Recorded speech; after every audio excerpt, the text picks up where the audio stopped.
Good day everyone. God is good all the time. All the time God is good. Guys, once again, this is Winfred B. Puspus, ang lagi nagsasabing anumang hirap ang pagdaanan natin dito sa mundo, mananatiling mabuti ang Diyos. Guys, nandito tayo ngayon sa releasing area namin. Kung mapapansin nyo guys, nandito yung mga bread and butter ng Mitsubishi. Yan, itong expander cross, itong nasa harap natin, expander cross. Ang tawag sa ganyang kulay is quartz white pearl. Ito namang nasa gilid, itong ikutan natin, ang tawag dito is expander DLS automatic. Guys dito pa lang ngayon, papakita ko sa inyo kung ano yung difference ng expander DLS automatic kay expander cross. Simulan natin guys dito sa gilid. Yan, total nasa gilid naman tayo. Kung mapapansin nyo guys yan, yung two-tone alloy wheels nila. Ito kay expander cross. Yung design ng kay expander cross, actually guys, pareho silang Japan look, pero napaka-futuristic kapag yung design ni expander cross. Ayan guys 'di ba? Mas kakaiba. Yan. Tapos ito naman yung mags ni expander GLS. Guys, ano mas maganda? Sa expander cross tapos o sa expander GLS. 'Di ba? Pero guys parehas naman silang ngayon na may promo. Ang promo ni expander GLS is kaya siyang zero cash out. Ang monthly niya is 26,000 lang. Ngayon, sa expander cross, pwede rin naman siyang zero cash out, pero ang monthly niya is 28,000. Sa expander GLS, meron din siyang promo na additional 40,000 fuel subsidy. Sa expander cross, meron din naman siyang promo na 40,000 fuel subsidy.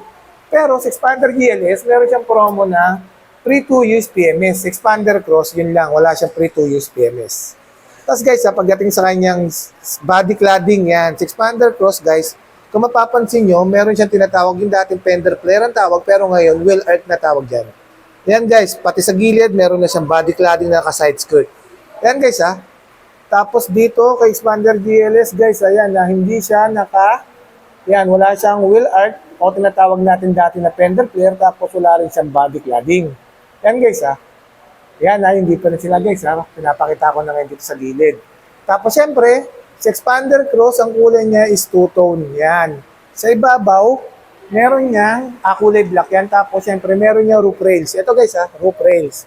Sa expander GLS, wala siyang roof rails.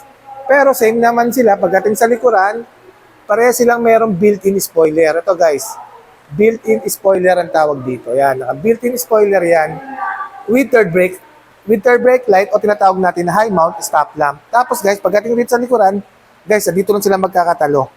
Yung rear diffuser na yan. Yan, yung ilalim. Kasi, ang kulay niyan is yung body color, tapos merong gray sa ilalim. Pakita ko yung ilalim, likuran ni expander GLS. Yan guys, kay expander GLS, black yung ilalim niya. Yan guys, black yung ilalim. Yan. Ngayon guys, balik tayo sa front grille design. Guys, sa front grille design, parehas naman sila, sa expander GLS, naka-LED daytime running light, LED projector headlight, and then LED fog lights.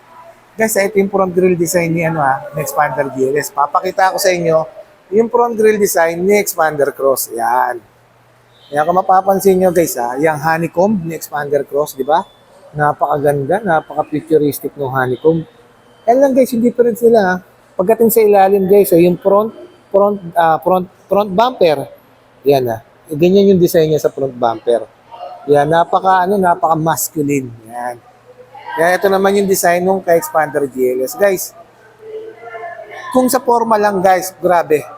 Siyempre, top of the line niya, kaya ganyan yung forma. Pero guys ang difference lang nila sa monthly guys is 2,000. Ang monthly ni expander cross is 28,000 monthly. Ang monthly ni expander GLS is 26,000 monthly. Pero guys pareha silang zero cash out ngayon.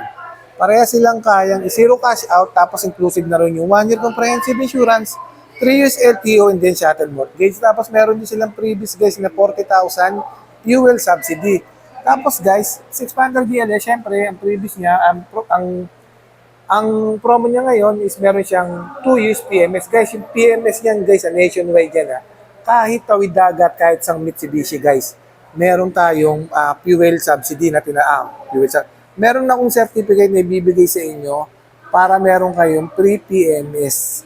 Guys, yung pre-PMS guys, hindi lang yung labor. Kasama ron lahat, pati yung oil filter, pati yung mga langis na pinapalitan. Kaso, ang babayaran nyo lang guys, yung miscellaneous. mura lang yung miscellaneous yun guys, yung mga plastic cup, yung mga plastic, yung mga guantes, yun lang yung babayaran nyo sa pre 2 years PMS. Yung guys ha, yung pagdating naman sa loob guys ha, hindi pa lang sila sa loob guys, ito. Guys, kasi for releasing to, kaya hindi na natin papakita. Guys, yung leather seat kasi ito, si Expander Cross guys, naka-leather seat. Ayan guys, naka-leather seat. Pero wait lang guys ha. Try kong hiramin yung susi para makita nyo ha. Ayan guys ha. Guys, parehas naman sila, yung kanilang window guys is automatic retractable. Kapag ka binuksan mo, inon mo yan, automatic retractable yung window na yan guys. Yung side view mirror na yan. Ngayon, kapag ka-close mo, automatic din yan na magsasara yung side view mirror natin. Guys ha, pagdating sa side view mirror, ang difference nila, syempre sa Expander Cross, naka-black.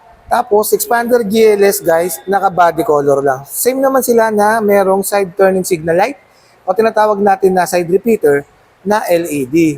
Ngayon guys ha, pagdating sa side view mirror, yung cover ni Expander Cross is black. Ngayon, yung cover ni Expander GLS is body color. Tapos guys, pagdating sa sidings naman guys ha, sa siding dito sa side pillar. Sa side pillar, si Expander Cross, yung side pillar niya is black. Ayan guys ha, black color. Ngayon, si Expander GLS guys, hindi siya black. Body color lang siya. Tapos yung pagka-black nito guys, yung parang piano black finish, yun yung pagka-black niya.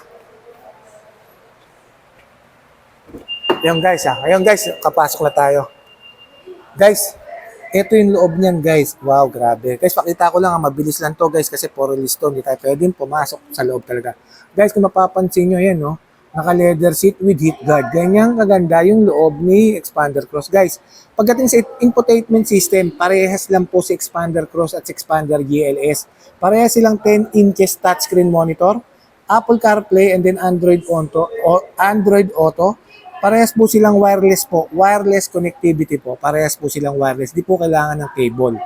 Guys, parehas din silang single zone auto climate control. Parehas din sila guys ng parehas din sila ng may equip ng electronic parking brake with brake auto hold. Yan guys ha. Parehas din sila, meron silang 2 cup holder sa gitna, tapos meron din silang center armrest with cool box. Tapos pagdating sa steering wheel guys, unahin ko muna, multi-information display. Parehas po silang digital. Okay? Parehas po silang digital ng multi-information display.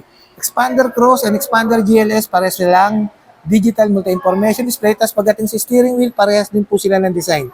Parehas po silang 3-spoke leather wrap. Nasa kaliwa yung audio control, sa kanan yung cruise control. Parehas din silang tilt and telescopic adjustment. Yan guys ha, parehas silang tilt and telescopic adjustment. Ayan yung harapan. Yan guys ha. Yan yung harapan ni Expander Cross. Yan guys. Itigan nyo maigi, mamaya papakita ko sa inyo yung harapan ni Expander GLS.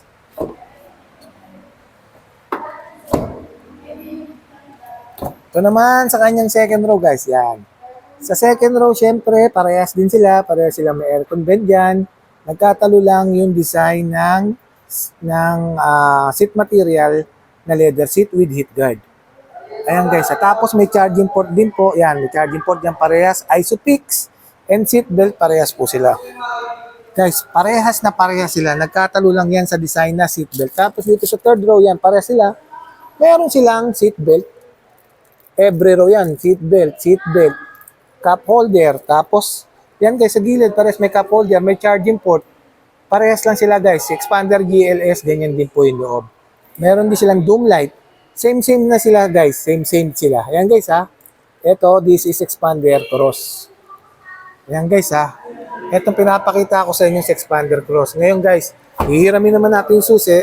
Papakita ko sa inyo sa Expander GLS. Ngayon guys, papakita ko naman yung loob ni Expander GLS. Kanina nakita niyo yung loob ni Expander Cross. Ayan guys, so kung mapapansin nyo guys ha, kung mapapansin nyo ang loob ni Expander GLS, almost lahat black. Pero meron siyang soft padded na leather dito sa gitna.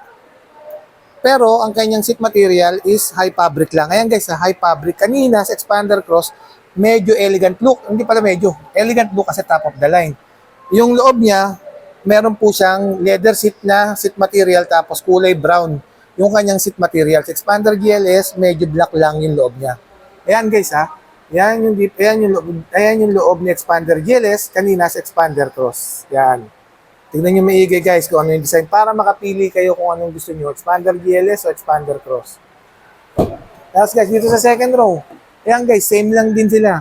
Ang loob lang ng Expander GLS is color black. Ayan, aircon vent, charging port, seat belt, ISOFIX. Tapos dito sa third row, charging port, seat belt, tapos doom light. Ayan guys, same yan. Parehas na parehas yan guys ha. Sobrang parehas na parehas. Ayan guys. Ngayon guys, Chip, thank you so much. Thank you so much ngayon guys. Napakita ko na sa inyo guys kung ano ang difference ng Expander Cross and then Expander GLS. Napakita ko na sa inyo guys ha. Sinimulan ko rito sa kanyang mags. Tapos, sinundan ko rin sa kanyang likod. Tapos, pati sa harap, pinakita ko sa inyo kung ano yung difference nila. Yan, para makapili kayo. Ulitin ko lang, ito pag nakatagilid, sa Expander Cross yan. Ito, sa Expander GLS. Ngayon guys kaya pareha silang zero cash out, inclusive na 1 year comprehensive insurance, 3 years LTO, and then shuttle mortgage. Kaso guys, ang monthly nito ng Expander GLS is 26,000 lang, 26,000. Ang monthly ni Expander Cross is 28,000. So meron 2,000 difference sa kanilang monthly. Pero pareha silang may promo na 40,000 fuel subsidy. Guys pareha silang may promo 40,000 fuel subsidy. Pero, mas lamang sa Expander GLS kasi sa Expander GLS may promong 2 years free PMS. Yung PMS na libre guys, hindi lang labor yung guys Pati yung mga oil filter, pati yung mga langis na ikakabit ay libre. Yun guys, kaya yun guys ito, pakita ko naman yung harap. Ayan guys pag nakaharap, kung ano yung difference nila, ito sa Expander Cross, yan, ito sa Expander Cross Ito sa Expander GLS. Yan, ngayon kayo na mag-decide kung ano po yung gusto nyo kumain. Nandyan yung contact name ko with my contact number. Just feel free to inquire po Yan guys, kung ano po yung mas gusto nyo kumain. Ulitin ko lang po, parehas naman silang zero cash out based on 20% yun Ang monthly ni Expander GLS is 26,000. Ang monthly ni Expander Cross is 28,000. Yan lang guys Guys, pagdating sa freebies, yung freebies po na binibigay ko guys, yung pagdating sa busina, yung Bosch Europa horn, tapos yung dashcam niya guys, yung magandang dashcam yun guys yung may with reverse camera. Tapos syempre, visor and then deep dish matting. Ayun guys once again, this is Winfred B. Puspos, ang laging nagsasabing anumang hirap ang pagdaanan natin dito sa mundo, mananatilang mabuti ang Diyos. Maraming salamat po and God bless everyone. Thank you so much guys. Salamat po.